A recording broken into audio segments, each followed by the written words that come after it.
Մոտ երևի մի 7 տարի 8 տարի առաջ, եթե ոչ 10, ինձ մոտ եկան ընկերներ եւ պարսկական կողմից եւ ուրեմն Հայաստանից համատեղ ինչ որ կազմակերպություններ։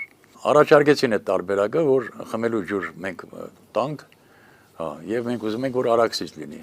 Ասի դուք բերեք նմուշը Արաքսի ջրից, Մեղրի կողմից, ես կմաքրեմ, կտանեմ լաբորատորիա։ Ու թող լաբորատորիան իր եզրակացությունը տա։ Ես տարել եմ լաբորատորիան տվել է քաղցրամ խմելու ջուր։ Ես չգիտեմ ինչ պատճառներով դա չեղավ,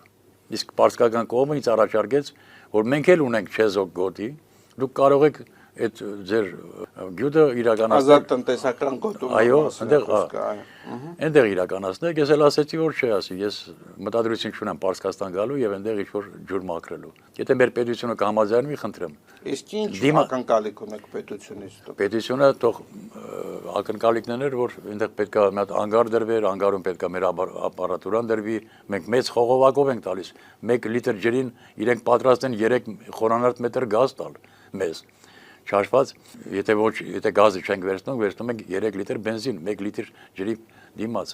Բայց մեզ գազը ձեր կդար, որ մենք կարող ենք տարանցիկ պետություն դառնալ։ Մենք Վրաստանին էլ կարող ենք գազ տալ, Թուրքիային էլ կարող ենք գազ տալ։ Ու մեր գազն էլ մենք ծախսենք այնպես, ոնց որ Պարսկաստանի պարսիկ ժողովուրդը իր երկրում։ Ինչ էլ է ժան ավելի։